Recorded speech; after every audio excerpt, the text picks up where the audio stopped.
Hello viewers, কেমন আছেন? আশা করি ভালো আছেন আপনারা সবাই।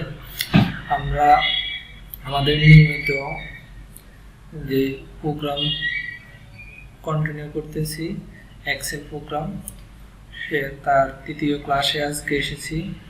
আজকে আপনাদের জন্য নিয়ে এসেছি কিভাবে মেনু বারকে বাস্তব কাজে প্রয়োগ করা যায়। আমরা গত ক্লাসে মেনু বারের পরিচিতি সম্পর্কে জেনেছি, আজকে সেটা সরাসরি কাজে অ্যাপ্লাই করব। এই জন্য আপনাদের জন্য একটা চার্ট অফ ইনভেন্টরি নিয়ে এসেছি। এটা একটা কোম্পানির চার্ট অফ ইনভেন্টরি। হয়তো সবার সাথে পরিচিত না, তবে চার্ট অফ ইনভেন্টরি একটা কোম্পানির জন্য খুবই গুরুত্বপূর্ণ। তো আজকে আমার ক্লাস চার্ট অফ ইনভেন্টরি না, ওই জন্য ওইটা নিয়ে আলোচনা করতেছি না। এটা আমরা ধারাবাহিকভাবে পরে আলোচনা করব। আজকে দেখতেছি এই যে একটা ফরম্যাট কিভাবে তৈরি হলো ইউজিং মেনু বার ব্যবহার করে, সেটাই আমরা দেখাবো আজকে।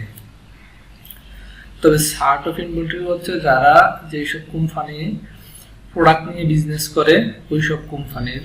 চার্ট অফ ইনভেন্টরি ছাড়া প্রোডাক্ট নিয়ে বিজনেস করা কোম্পানি কখনোই তার সঠিক রিপোর্ট পাওয়া সম্ভব না। এই জন্য চার্ট অফ ইনভেন্টরি খুব গুরুত্বপূর্ণ। আমরা পরবর্তীতে এ নিয়ে বিস্তারিত আলোচনা করব। আজকে আসি যে কীভাবে এই প্রোগ্রামটা, এটা একটা কোম্পানির প্রোগ্রাম, তো ওদের গোপনীয়তার স্বার্থে আমি আমার নাম ব্যবহার করছি, ঠিক আছে? এই নামটা আসলে একটা ফেক নাম। আচ্ছা, ঠিক আছে, আমরা আমাদের কাজে ফিরে আসি। কিভাবে এক্সেল মেনু বারগুলো ব্যবহার করে এই চার্টটা তৈরি করা হলো, তাই আমরা আজকে দেখাবো। দেখেন, প্রথমে এখানে আমার এই চার্টটা তৈরি করতে 5টা কলাম লেগেছে। উপরে কলামের নামগুলো আছে, 5টা কলাম লেগেছে। তাহলে আমি এটার বামে 5টা কলাম তৈরি করে নিই। আমরা আগে দেখেছি কিভাবে কলাম তৈরি করতে হয়, অর্থাৎ কলাম ইনসার্ট করতে হয়। একটা কলামকে সিলেক্ট করে, অর্থাৎ ওই কলামের কলাম নেমে ক্লিক করলেই কলামটা সিলেক্ট হয়ে যাবে। কলামটা সিলেক্ট হয়ে যাওয়ার পরে ইনসার্ট মেনুতে ক্লিক করলেই একটা নতুন কলাম অ্যাড হয়ে যাবে। আরেকটা ক্লিক করলে আরেকটা অ্যাড হয়ে যাবে। এভাবে যতবার ক্লিক করা হবে ততটা কলাম অ্যাড হয়ে যাবে।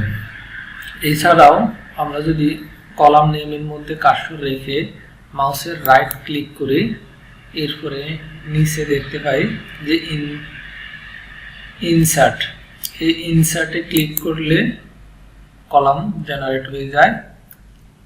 আবার দেখিয়ে দিচ্ছি, কলাম নেমের মধ্যে কার্সর রেখে রাইট ক্লিক করে মাউসের রাইট ক্লিক করে ইনসার্টে ক্লিক করলে কলাম জেনারেট হয়ে যায়। আমাদের 4টা কলাম হলো। আরেকটা কলাম নিয়ে নিই। দেখতে পারলেন কিভাবে আমরা কলাম জেনারেট করলাম। আরেকটা কলাম নিয়ে নিই, কারণ না হয় আমার নতুন যে চার্টটা তৈরি করব আর এই চার্টটার সাথে একসাথে হয়ে যাবে। এই জন্য আমরা নিয়ে নিলাম। আমরা আবার মেনু বার ব্যবহার করে করতেছি। দেখেন, হোম মেনু থেকে ইনসার্টে ক্লিক করলে আমার হয়ে যাচ্ছে। এখন দেখেন, আমার প্রথম লাইনে লেখা আছে EM ফ্যাশনটা কিভাবে সেন্টার করা হলো। প্রথমে আমরা EM ফ্যাশনটা লিখে নিই। আপনি প্রথমে কাজ করেও পরে করতে পারেন। তো আমরা প্রথমে লিখে নিলাম EM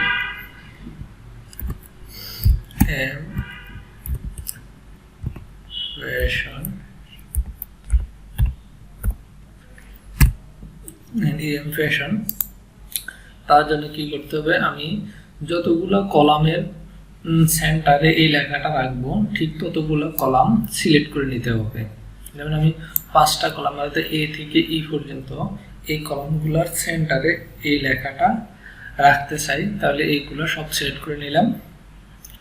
সিলেক্ট করে নেওয়ার পরে হোম মেনু থেকে গেলে আমরা দেখতে পারবেন এখানে মার্জ এন্ড সেন্টার নাম লেখা।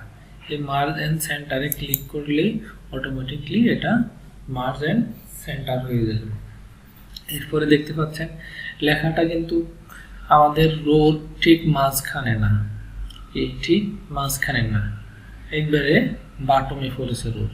তাহলে আমরা যে এইখানে যে এর লাইনের মধ্যে এসে আমরা উপরের যে 3টা লাইন আছে ওইটার মাঝখানটায় ক্লিক করে দিলে এটা সেন্টার হয়ে গেল। এখন দেখেন লেখাটার সাইজ কিন্তু অনেক বড়, এটার লাইনের সাইজ ছোট, তাহলে টেক্সট সাইজটা আমাদের বড় করতে হবে। এটার সাইজ হচ্ছে আমাদের 20 দেখাতেছে, দেখেন এখানে 20, আমি এটাতে ক্লিক করছি আর আমার এটা সাইজ লেখা 20। তাহলে আমি এখানে ক্লিক করে ফন্ট সাইজটা বাড়িয়ে নিলাম, 20 হয়ে গেল। এরপরে আপনি দেখেন এরপর আমাদের একটা রো বাকি রেখে নিচে লেখা হচ্ছে চার্ট অফ ইনভেন্টরি। না, আবার এটার মধ্যে কালার করা হয়েছে, এই সেল কালারটা দেওয়া যাবে। সেল কালারটা কিভাবে দেব, এই সেলে কার্সর রেখে মেনু থেকে এইতে ফিল কালারে ক্লিক করলে আপনি এখানে অনেক কালার পাবেন। এখান থেকে আপনি যে কোনো একটা কালার চয়েস করে নেবেন। এরপরে আসেন, এরপরে লেখা আছে চার্ট অফ ইনভেন্টরি। আমি একইভাবে এখানে আগে চার্ট অফ ইনভেন্টরি লিখে নিলাম, চার্ট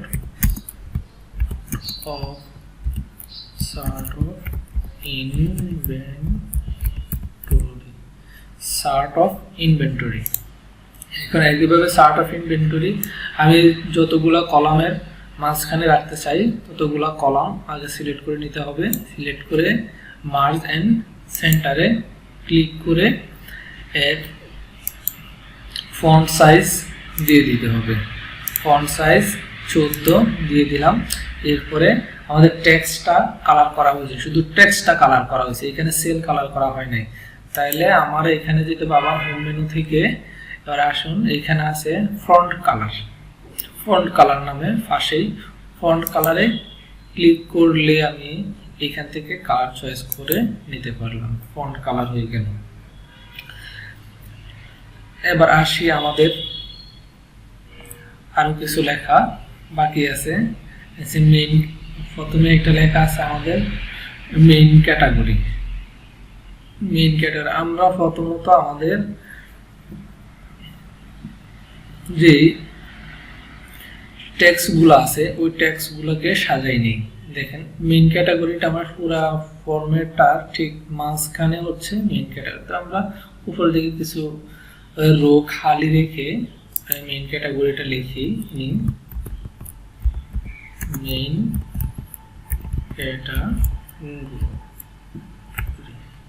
ক্যাটাগরি। এর পরের কলামে আমার আছে 3টা, এটা হলো শাড়ি, 3 পিস, লুঙ্গি। যে উপর দিকে আমি লিখলাম শাড়ি,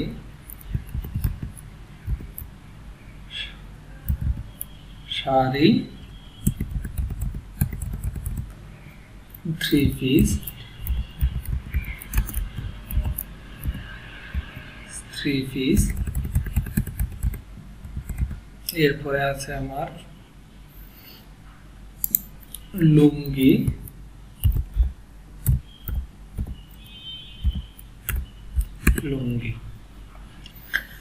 আমার এরপর আরো গ্রুপ করা হয়েছে। আমার শাড়ির মধ্যে আমার আছে দেখেন ফরেন শাড়ি আর দেশি শাড়ি। তা আমি লিখে নিই ফরেন শাড়ি,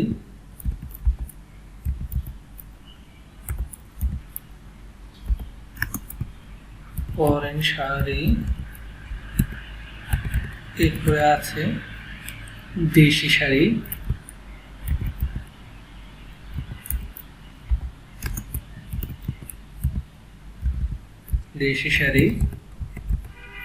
এরপর আমার 3 পিসের মধ্যে আছে foreign 3 piece,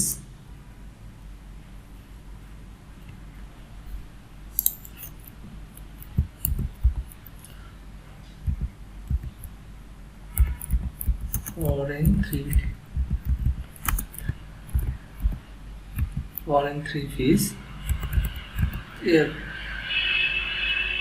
foreign three piece আছে, এরপর আছে আমার দেশি থ্রি পিস,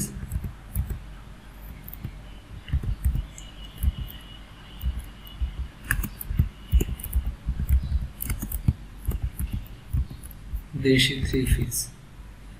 এরপরে লুঙ্গির কোনো ভাগ নেই, তাহলে এবারে আমরা আসি এখানে আমার ফরেন থ্রি পিসের মধ্যে আছে জ্যোতি শাড়ি, জ্যোতি শাড়ি,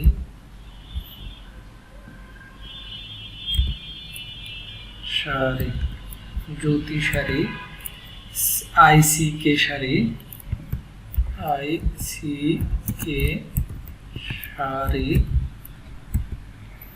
এরপরে আছে তন্তুজ শাড়ি,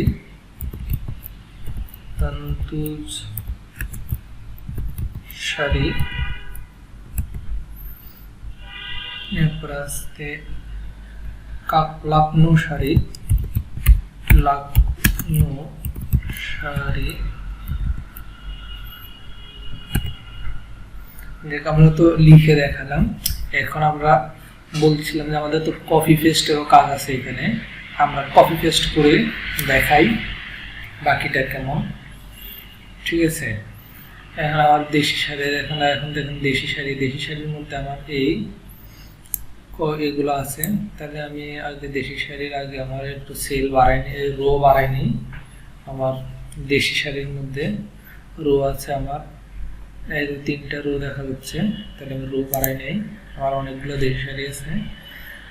রো বাড়াইতে হলে কি করতে হয়, আগে রোটা সিলেক্ট করতে হয় একইভাবে কলামের মতো, এরপরে ইনসার্ট দিলে আর মাউস দিয়ে করলে তাহলে কিভাবে করতে হয়, রো নাম্বারের মধ্যে রেখে মাউস রাইট ক্লিক করে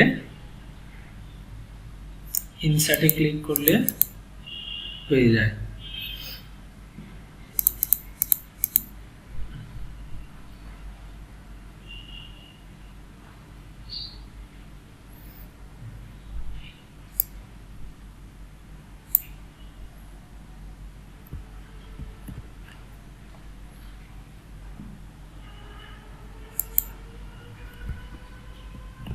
শেষ, আমরা এখানে পেয়ে গেলাম।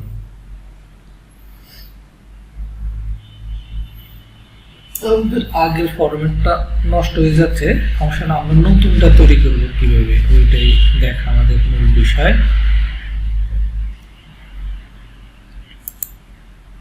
এরপরে দেখেন three piece, foreign three piece, আমার ফরেন থ্রি পিস আছে শুধু Indian three piece, Indian three piece,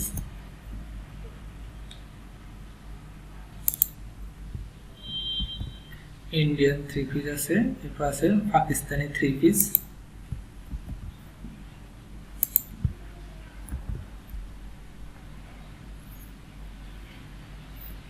এরপর আছে আমাদের দেশি থ্রি পিস,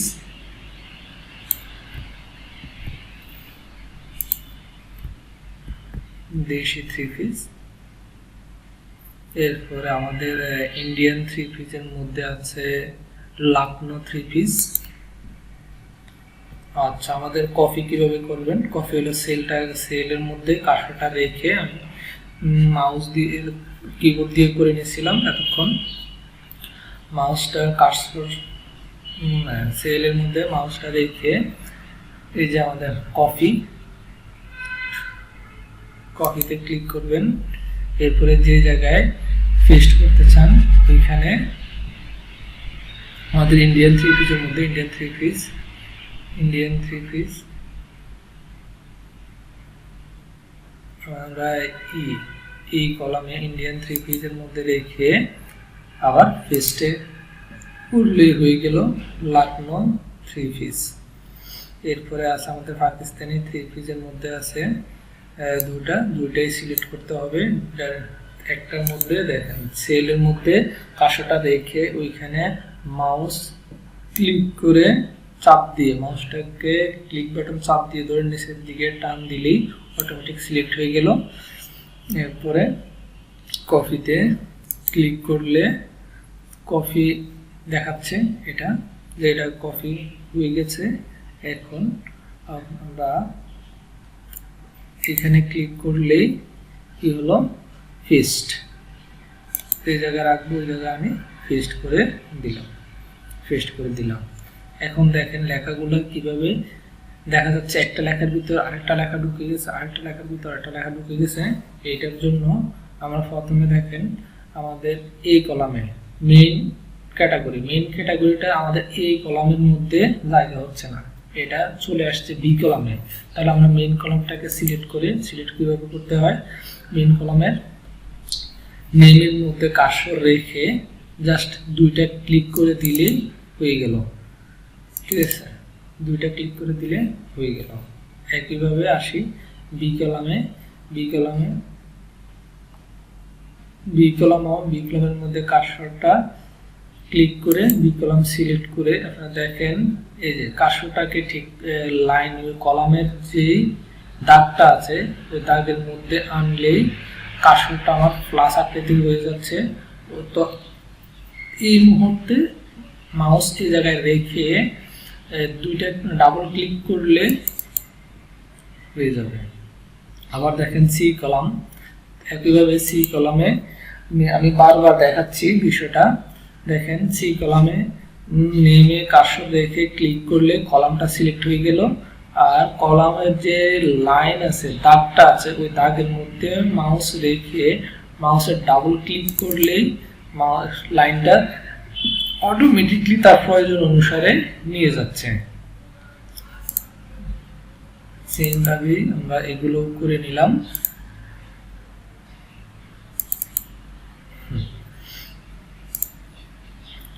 এবার দেখেন আমি চাচ্ছি আবার এইখান থেকে এই যে লুঙ্গিটা আমার এখানে অনেক বেশি গ্যাপ হয়ে গেছে। এখানে আমার আছে 1 2 3 তিনটা রো আছে, আমার তিনটা রো এখানে খালি রাখার প্রয়োজন নেই। আমি চাচ্ছি যে এখানে একটা রো খালি রেখে লুঙ্গিটাকে উপরে নিয়ে আসবো, একটা রো খালি রেখে তাহলে বাকি দুইটা রো আমাকে কি করতে হবে, ডিলিট করে মুছে দিতে হবে। এই ক্ষেত্রে আমরা রো নাম্বারে ক্লিক করলে রোটা সিলেক্ট হয়ে যাবে। রো নাম্বারে ক্লিক করার পর কি হবে, রোটা সিলেক্ট হয়ে যাবে এবং রো নাম্বারে ক্লিক করে ধরে নিচের দিকে টান দিলে নিচের রোটাও সিলেক্ট হয়ে গেল। সিলেক্ট হয়ে যাওয়ার পরে আমরা কিবোর্ড হোম মেনুতে গিয়ে এই যে ডিলিট দেখা যাচ্ছে, ইনসার্টের পরে ডিলিট আছে, এই ডিলিটে ক্লিক করলে আমাদের রো দুটা ডিলিট হয়ে গেল। ঠিক আছে, এখন আমরা আসি দেখি যে ফরেন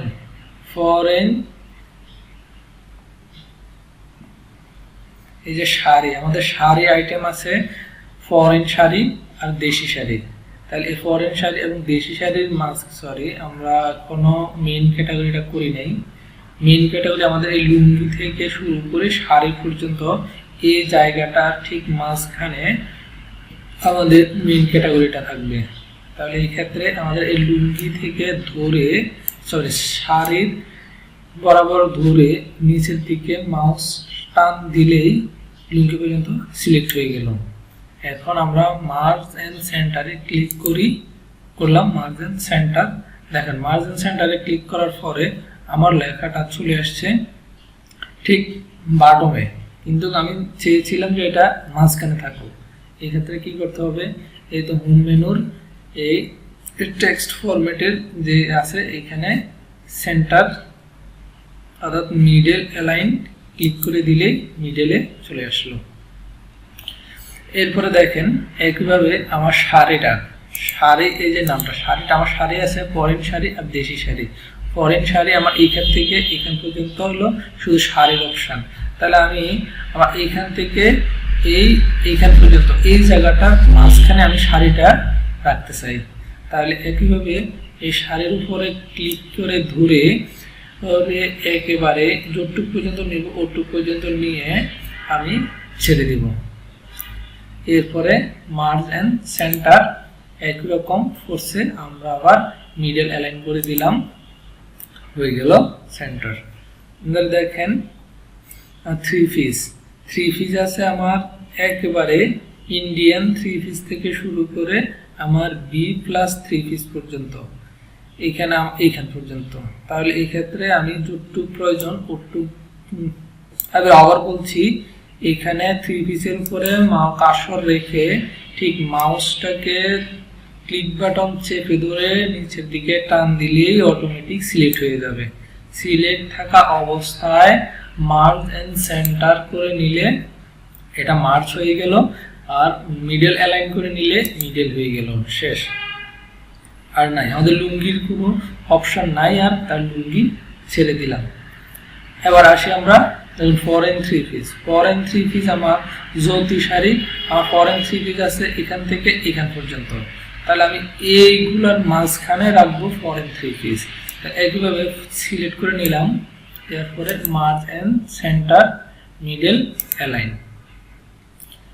আর একইভাবে আমাদের দেশি শাড়ি আছে, এইখান থেকে এখান পর্যন্ত আছে দেশি শাড়ি। তাহলে আমরা দেশি শাড়িটাকে মার্জ এন্ড সেন্টার করে মিডল অ্যালাইন করে নিতে দিলাম। আমরা এখান থেকে একইভাবে মিডল অ্যালাইন করতে পারেন, টপ করতে পারেন, টপ করতে পারেন, বাটন করতে পারেন, রাইট লেফট মিডল সব লেখা যে জায়গায় আপনি স্থাপন করতে চান, যেদিকে সেলের ওইদিকে স্থাপন করতে পারবেন। আমাদের আছে ফরেন থ্রি পিস একটাই, তাহলে ফরেন থ্রি পিস যেভাবে আছে এভাবে থাকুক, ঠিক আছে। এরপর আছে আমার ফরেন থ্রি পিস আছে আমাদের এখানে একেবারে এইখান থেকে এখান পর্যন্ত। তাহলে আমরা দেখেন ফরেন থ্রি পিস এইখানে দুইটা কলাম, দুইটা রো আছে, আমাদের দুইটা রো দরকার নেই, আমরা একটা রো মুছে দিতেছি। একইভাবে রো নাম্বারে ক্লিক করলে আমাদের রোটা কিভাবে সিলেক্ট হয়ে যাবে, এমন অবস্থায় হোম মেনুর ডিলিট অপশন থেকে ডিলিট করে দিতে হবে, শেষ, চলে গেল। আমরা দেখিয়ে দিলাম কিভাবে করতে হয়। আর মনে হয় দেখানোর প্রয়োজন নেই, এই জন্য আমি দেখাচ্ছি না।